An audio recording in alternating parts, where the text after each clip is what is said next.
अंधेरी रात पीपल के दरख्त के नीचे बैठी एक बूढ़ी माँ, कांपते हुए हाथ, नम आंखें और दिल में सिर्फ एक ही सवाल, क्या मेरे बेटे मुझे भूल गए? क्या वो बाप का वादा भी भुला बैठे? ये अमीरा थी, वही माँ जिसने अपनी गोद में 3 बेटों को पाला था, अपने हिस्से की रोटी छोड़कर उन्हें खिलाया था, मगर आज वो तन्हा थी, बेबस और बेसहारा। गुजरा वक्त करीमदाद गांव का एक सीधा सादा मगर गैरतमंद किसान था। जमीन ज्यादा नहीं थी मगर हौसले बुलंद थे। वो अक्सर कहता, दौलत ना भी हो मगर अगर बेटे नेक हों तो माँ बाप कभी तन्हा नहीं होते। उसकी सबसे बड़ी दौलत उसके 3 बेटे थे, अहमद, याकूब और सलीम। जब पहला बेटा पैदा हुआ तो उसने पूरे गांव में मिठाई बांटी। जब दूसरा हुआ तो मस्जिद में शुक्राने की नमाज पढ़ी। तीसरे बेटे के बाद उसकी मेहनत और भी बढ़ गई। अमीरा अक्सर रात को भूखी सो जाती मगर अपने बच्चों को कभी एहसास नहीं होने देती। गर्मियों में अपनी चादर का घूंघट करके उन्हें छांव देती, सर्दियों में अपना कंबल उनके ऊपर डालकर खुद ठिठुरती रहती। माँ, आपने खाना नहीं खाया? अहमद पूछता। मैंने पहले ही खा लिया बेटा। वो हल्की मुस्कान के साथ झूठ बोल देती मगर उसकी आंखों में छिपे दर्द को चांदनी रातें जानती थीं। फिर एक दिन करीमदाद की तबीयत अचानक बिगड़ने लगी। एक दिन वो खेत में काम करते हुए गिर पड़ा। गांव के हकीम ने नब्ज देखी और लंबी सांस भरते हुए कहा, अमीरा, करीमदाद ज्यादा दिनों का मेहमान नहीं। अमीरा की आंखों में आंसू आ गए मगर करीमदाद ने उसका हाथ मजबूती से पकड़ते हुए कहा, अमीरा, मैं जा रहा हूं मगर मेरे बेटों को हमेशा एक साथ रखना, उनके दिलों में मां की मोहब्बत कायम रखना। फिर उसने अपनी आखिरी वसीयत कही, मेरी थोड़ी सी जमीन बेच देना मगर कभी किसी से एहसान मत लेना। और हां, अगर कभी मेरे बेटे तुम्हारी इज्जत ना करे तो समझ लेना कि मैं उनसे नाराज हूं। बेटों ने हाथ जोड़कर वादा किया। उनकी आंखों में आंसू थे, दिल में अज़्म था। करीमदाद चला गया। बाप के गुजर जाने के बाद अमीरा पर सारी जिम्मेदारी आ गई। उसने अपने बेटों को बाप की तरह मेहनती और ईमानदार बनाने की कोशिश की।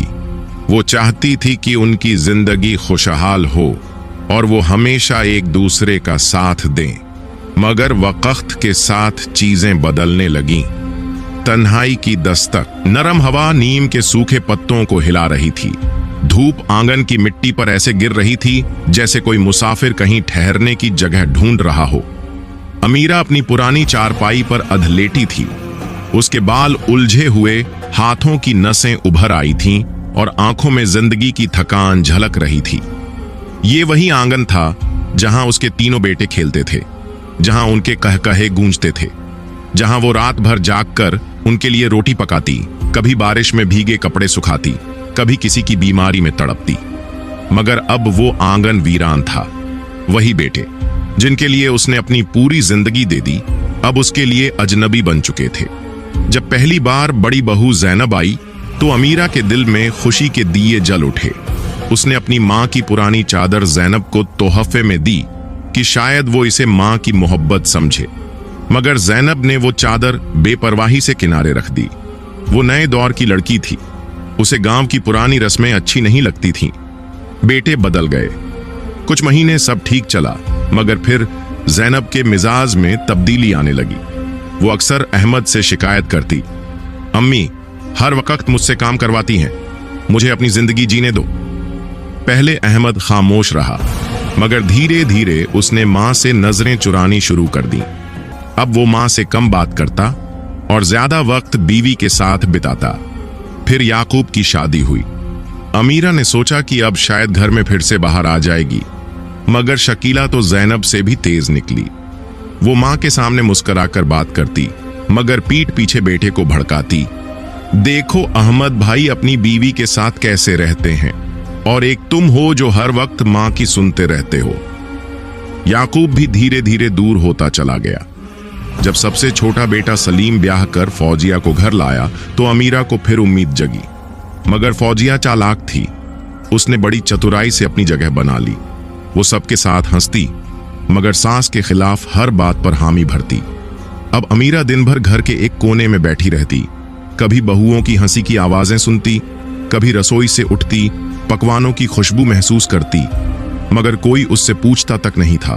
भूख और प्यास। एक दिन जब सब खाने में मशगूल थे, अमीरा ने कांपती आवाज में कहा, बेटी, अगर थोड़ा सा खाना दे दो तो बड़ी मेहरबानी होगी, सुबह से कुछ नहीं खाया। जैनब ने लापरवाही से कहा, अम्मी, पहले बता देती, अब तो खाना खत्म हो गया। शकीला ने भी मुंह बनाते हुए कहा, हाँ अम्मी, अब क्या करें, अगली बार जल्दी बता दिया करें। अमीरा ने उदास निगाहों से बहुओं को देखा, फिर चुपचाप चारपाई पर जा बैठी। रात के किसी पहर जब सब सो चुके थे, अमीरा ने खुद पानी लेने की कोशिश की। उसके कांपते हाथ घड़े तक पहुंचे, मगर जैसे ही उसने घड़ा उठाया, वो उसके हाथ से छूटकर गिर पड़ा। आवाज सुनकर बहुएं जाग गईं। जैनब ने गुस्से से कहा, अम्मी, रात को यह सब करने की क्या जरूरत थी? शकीला बड़बड़ाई, अब सुबह और काम बढ़ गया। अमीरा चुपचाप पलट गई। उस रात उसके आंसू किसी ने नहीं देखे। अंतिम समय कुछ महीने बाद अमीरा बीमार पड़ गई। अब वो चारपाई से भी नहीं उठ पाती थी। एक रात जब चांद की हल्की रोशनी आंगन में फैल रही थी, अमीरा ने कांपते होठों से कहा, बेटा, थोड़ा पानी दे दो। मगर बहुएं अपने कामों में मशगूल रहीं। रात के पिछले पहर जब सब सो चुके थे, अमीरा की सांसें तेज होने लगीं। वो आखिरी बार दरवाजे की तरफ देखती रही, जैसे किसी के आने का इंतजार कर रही हो, मगर कोई नहीं आया। सुबह जब बेटे जागे तो अमीरा हमेशा के लिए खामोश हो चुकी थी। अमीरा की आखिरी वसीयत। जब वसीयत खोली गई तो सब दंग रह गए। अमीरा ने अपनी जमीन बेटों को नहीं, बल्कि गांव की एक यतीम लड़की के नाम कर दी थी। मैंने अपनी पूरी जिंदगी अपने बेटों के लिए कुर्बान कर दी, मगर उन्होंने मुझे तन्हा छोड़ दिया। अब मेरी जमीन उसे मिलेगी जो मेरी तरह बेसहारा है। अब पछताने के सिवा कोई चारा न था। सबका मां के बिना घर सिर्फ दीवारों का ढांचा बन जाता है, जिसमें बस पछतावे की गूंज सुनाई देती है। ये सुनते ही बेटे फूट फूट कर रो पड़े, मगर अब कुछ नहीं हो सकता था। अमीरा के जाने के बाद इस घर में कभी खुशियां नहीं आईं। वो बहुएं जो पहले एक दूसरे के साथ मिलकर मां के खिलाफ साजिशें करती थीं, अब आपस में लड़ने लगीं। बेटे जो कभी मां की मौजूदगी को बोझ समझते थे, अब उसकी याद में तड़पते थे, मगर वक्त कभी किसी के लिए वापस नहीं आता। अमीरा के आंगन में लगे नीम के दरख्त की टहनियां आज भी हवा में झूम रही थीं, मगर अब उस आंगन में बैठकर कोई मां अपने बेटों के लिए दुआएं करने वाली नहीं थी। ये कहानी हर उस बेटे के लिए एक सबक है जो मां की मोहब्बत को मामूली समझता है, जो ये भूल जाता है कि मां के बगैर घर सिर्फ दीवारों का एक ढांचा बन जाता है, जिसमें सुकून नहीं होता, सिर्फ पछतावे की गूंज सुनाई देती है।